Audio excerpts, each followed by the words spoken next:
Legendary comedian Norman Wisdom has been a household name for over 50 years. He's topped the bill in Britain's variety theatres, made prime-time television performances and starred in 17 feature films. And his fan base keeps getting bigger. Recently, Norman was given a knighthood for his services to British entertainment. He's met the Queen before, at his 6 Royal Variety performances. But even on his big day, Norman couldn't resist doing his trademark trip for the Queen. And apparently, she's quite a fan. Oh, don't laugh at me. Norman Wisdom was born on the 4th of February 1915. He had a difficult childhood. He and his elder brother Fred grew up in a working-class family in London's Paddington. That's it.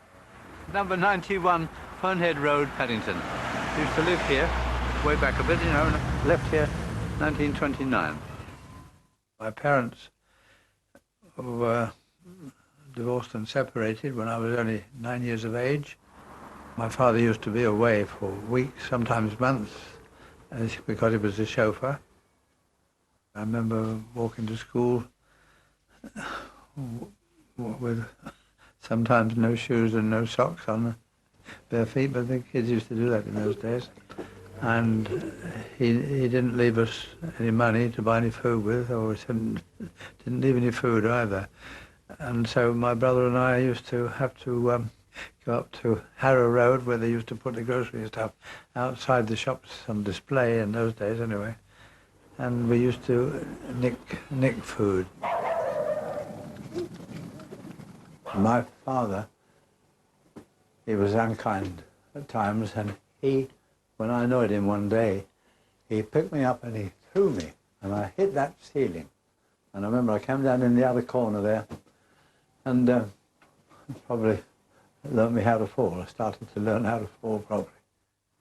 Eventually, Norman and his brother were placed with a series of foster parents, ending up in Deal, Kent. Norman left his guardians when he was 14, and after a series of unsuccessful jobs, found himself back in London without work and homeless. I had nothing, and that was it. I was just by myself. And that's why I went down, and I was sleeping behind the Marshall Foch statue at Victoria Station, and I used to go to a coffee store which was open all night, and I used to go about 1:30 or 2 o'clock in the morning and just look over the shelf. And the coffee stall attendant used to push me a hot pie and a cup of bovril. He'd spoken to me. I told him the state I was in and he was just sorry for me. And this went on for about 7, 8, 9 nights until one night he said to me, "Why don't you join the army? You can get into the army in the band as a boy." In the afternoon I had an interview with the bandmaster who said to me, "You'd like to be in the band, would you?" And I said, "Well, yes, please." So he said, "You know all about music?" I said, "Oh, yes, sir." And he said to me, "What's a flat?" And I said, "I don't know that one, sir." He said, "Well, what's a sharp?" And I said, "I haven't come across that one either, sir." And he just looked at me and he said, "You don't know anything about music, do you?" And I knew that he was just going to say, "Go on, get out, forget it." And I put on, I can assure you, the best act I've ever done in my life, whether it be the London Palladium or films or whatever. I looked at that man and I said, "I don't know anything about music. I'd like a chance to learn. Please, sir. And I can make something of myself as I grow up." And I'm not kidding. That man looked at me and he said, all right, I'll take you." And he was crying, I'd won. And I was in the army. And I owe everything to the army, 100%. In the army, Norman became an accomplished musician.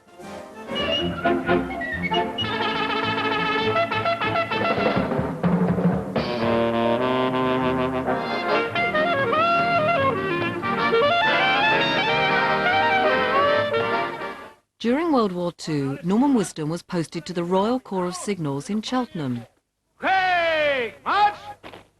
All right, swing your arms now. Left, right. Left, left, right, right, left, left, left, left, left, left, left, left, left. He was a strange character, probably still is.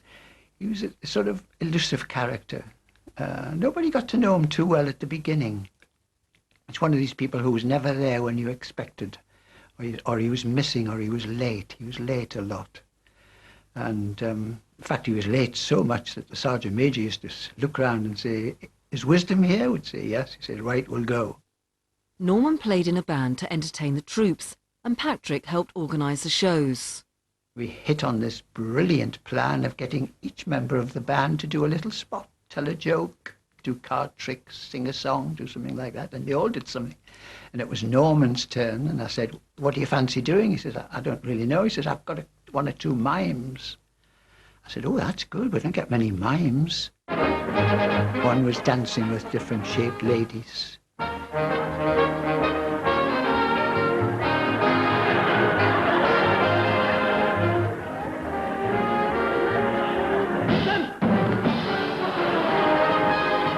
Second one was the boxing one, fighting this imaginary opponent who knocks hell out of him. I remember them quite clearly. And got a lot of applause. And after the show, a gentleman came round, knocked on the dressing room door, and he said, "Are you a professional?" And I said, "No." "Why?" He said, "Well, if when you leave the army you don't try to become a professional, you must be raving mad." That gentleman's name was Rex Harrison, and I'm so grateful to him. When he left the army, Norman began doing short comedy spots at variety theatres. And these early shows got him noticed. On came this young chap, you know, and I was in stitches. You know, it takes a lot really to make me laugh. But he was a very funny man. A few years later, Norman Wisdom and Vera Lynn appeared on the same bill at a charity concert at London's Victoria Palace. These are very important, these evenings, particularly if you're just entering into the business to be seen. And we'd got our positions, our running order, and he apparently was on rather early. Vera Lynn traded her star spot in the lineup with Norman so that he would get a better chance to impress the London audience. Vera Lynn's pianist came to me in the afternoon and said, "I have to ask you a favour." I said, "What's that?" He said, "Well, Miss Lynn has to catch a train tonight." And he said, "Would you change?" And I said, "Oh, yes, of course. I have no alternative, but I'd be happy to do so." Anyway, he went on and he was a great success. And when he came off, he saw me still standing there in the wings watching him. She had changed the spot with me deliberately to help me. A wonderful, wonderful lady. From that night, Norman went on to become one of Britain's most popular variety acts, performing at top London venues like the Casino and the Palladium. In the late 1940s, he made a move into television and did a series of one-man shows in which he proved that he was more than just a comedian. Your eyes are blue, your kisses too. I never knew what they could do. Just can't believe that you're in love with me. I was surprised how well he sang. He really had a lovely voice because he could move and, you know, he had this nice atmosphere and charm about him. I can't believe that you're in love with me. In the early 50s, I mean, Norman was at the peak of his career in television, and it was inevitable that the film companies would want to snap up his contract. In 1952, Norman signed a 7-year film contract with Rank. It's very difficult to take a comedian who's used to working like 20-minute sketches maximum, and then putting them into a feature-length film and still allowing them to work as clowns. Rank were nervous about how Norman's comedy would work on the big screen. So much so that he didn't make any films in the first year of his contract. But he insisted on making one in his second year, Trouble in Store. He developed a character called Norman Pitkin, also known as the Gump, With his ill-fitting suit and upturned cap, Pitkin was always getting into trouble. But the rank executives were still not sure how well the film would be received. The big executives were nervous, so much so that when they finished the film, they had a sneak preview at the Odeon Theatre, Camden Town. And I went, when the film started, I went and I watched the audience's faces, not the film. And lucky me, they screamed with laughter.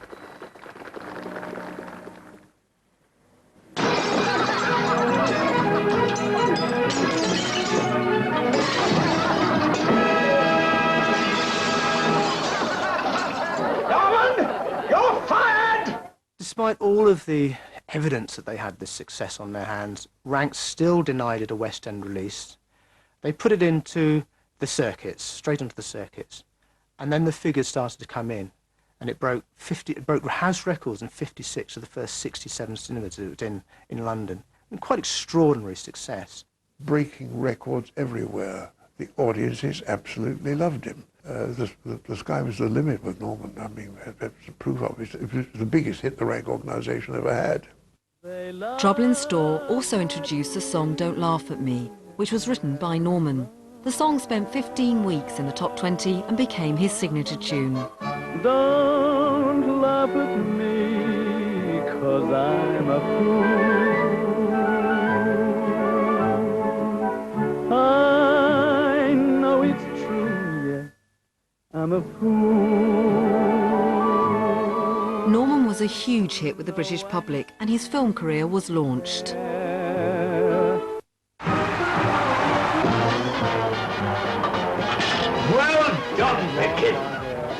It was probably 1963 when a film called Stitch in Time was released, probably the biggest success he ever had. And Rank certainly owned up to it, being a bigger film than the Bond film of that year. He was such a workaholic. I admire him terribly, I really do, because everything is, the detail of it is worked to the nth degree. A-J-K.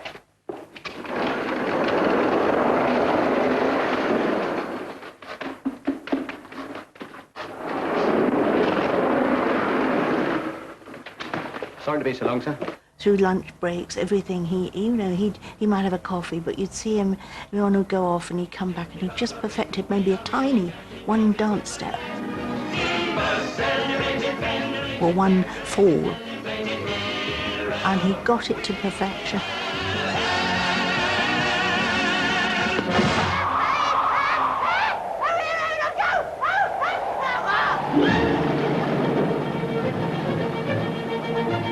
His stunt work, it was amazing. I mean, he'd do it all in one.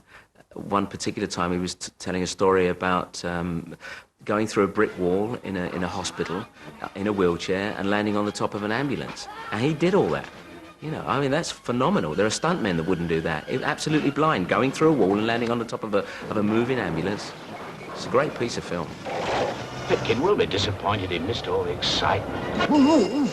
I landed on top of the ambulance, and as it turns left, I slid off on the right side. Now you cut to the inside of the hospital, which it was there, and you see me come through the glass window, land on the wooden polished floor, slid right across the floor and smashed into the wall on the other side, just as the doctor came in and said to the nurse, "What's he doing out of bed?" Everything's very well thought out. He explained it in an interview once about falling down the stairs. He knew exactly where he was when he was falling down the stairs. Every single step, he just knew his forearm was going to be on the third step, and then his back would be on the second step. So he was always in control. However, when you saw it in the movie, it just looked like he was tumbling down the step.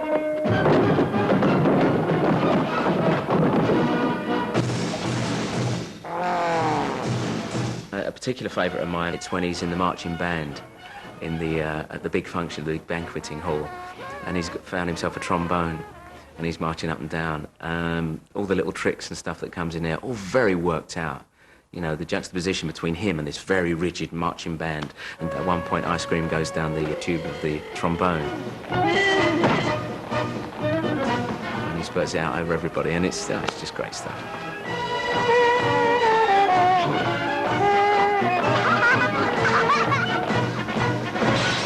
Norman soon became an international film star. and was hugely popular in countries like Russia and Albania. When the films were first made, I had to make 4 copies at once. 2 had to go to Holland, 1 to Tehran, 1 to Hong Kong.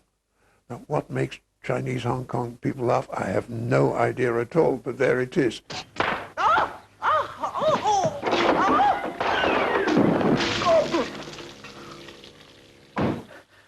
You wanted to see me, sir? Norman married a chorus girl named Frida Simpson and had 2 children, Nick and Jackie, who grew up watching their dad's films. When I was young, it actually used to make me cry because I didn't actually see my father playing a character. What I saw was my father on screen and people bullying him and shouting at him. And it used to make me cry. I hated it. I really hated it. And I wanted to sort of have a go at the people that were being nasty to him. You're fired! Get out! Get out! Norman was doing well financially, and the family settled in a Tudor farmhouse in Sussex. What Dad did install in us was the value of money. I wanted a pony. I mean, what little girl doesn't, you know? I was crazy about riding. And Dad sort of, no, Jackie, you can't have one. Oh, please, Dad, please. And every time he was coming home, please, Dad, can I have a pony? And in the end, he gave in and he said, okay, Jackie, yes, you can have a pony. And my little face lit up. And he said, if you practice the piano 1 hour every day for 5 years, then you can have a pony. I did. I kept my end of the bargain, and he certainly kept his.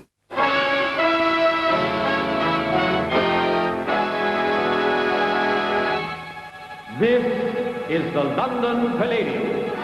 I think probably the greatest achievement on television has to be the special he did with Bruce Forsyth. In 1961, Norman was up for guesting on Sunday night at the London Palladium, which was the principal sort of variety show on television.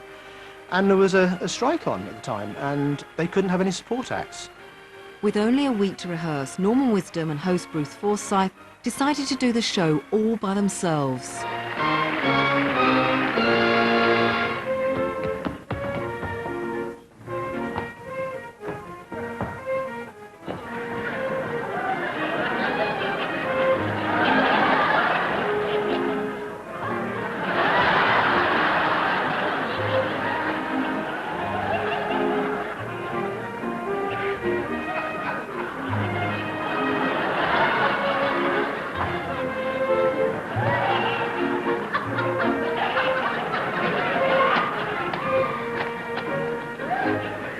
It was a live Sunday night at the London Palladium. They did a routine that was most adventurous, and they'd worked on it a lot. But even at moments, there were little bits that went wrong, and both of them, their professionalism took over, and they managed to get themselves through it.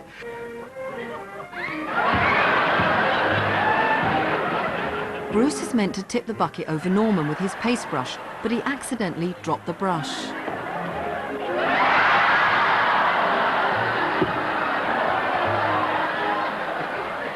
Just a phenomenal piece of television. Legendary. In 1966, Norman Wisdom tried to make it in America. Would you take your seat, please, sir? Oh, it's all right. I'm getting off at the next stop. He made the film the night they raided Minsky's and starred in the Broadway musical Walking Happy. It got 6 Tony nominations, and Norman looked like he was entering a new chapter in his career. He had many, many offers of work over there. But obviously Mum had told him that she was planning to leave to be with someone else that she had met. So I had to come over to look after my kids. Sadly, a divorce took place, but I'm very proud that I looked after my son and daughter. They're both marvellous. Once he came back from America to England, he pursued his career mainly in television, doing a series of situation comedies, none of which were fantastically successful. So, cashing in on his international popularity, Norman toured around the world for many years. It's very successful for him commercially, but in terms of enhancing his reputation, it probably didn't do that much for him. He wasn't seen on television or films quite so much, and you know what this business is like. If you're not on TV, people think you're not around anymore, that you've retired.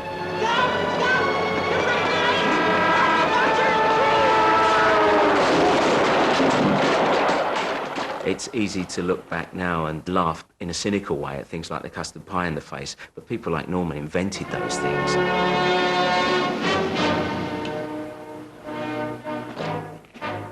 Mr. Grimsdale! You know, the pratfalls and the trips and the funny expressions he used to do and the way he used to behave. He was an innovator, and so many people have followed on now in his footsteps and taken a little bit of Norman wisdom and put it in their performance.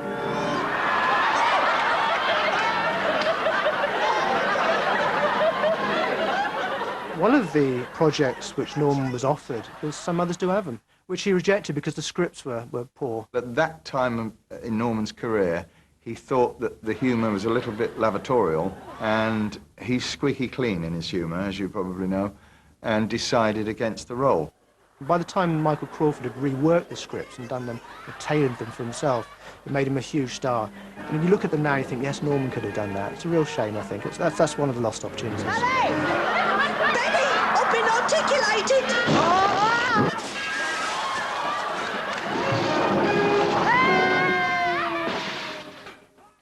But Norman didn't retire. Throughout the 80s and 90s, he did sell-out tours around the country with his straight man Tony Fane and their support act, the Simmons Brothers.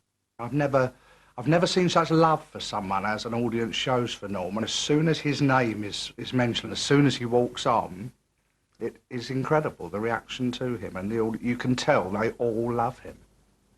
The act is just as energetic now, even though he's in his 80s, as it was back when he started. Recently, Norman had to stop touring because his straight man retired, but he's still making public appearances, like when he was invited back to his old junior school, St Luke's in Paddington. I know, how old are you? 85. I'm going to trip up and go, there's a wall! All right, now, I'm 85. I'm 85, and if when you're 85 you can do a nice little tap dance. He's as fit as a fiddle, and he's so young at heart. I just don't think Dad will ever grow old. I really don't. Tremendous longevity he's had and shown, and he's still doing it today. He's still entertaining today. Are you rich? Yeah, a little bit. I wasn't when I was young. You want to get rich, you can work hard. The secret of my success? I don't know what the secret is. Hard work. You know, I said before, you know, the harder you work, the luckier you seem to get. And I have worked hard, but thoroughly enjoyed every moment of it.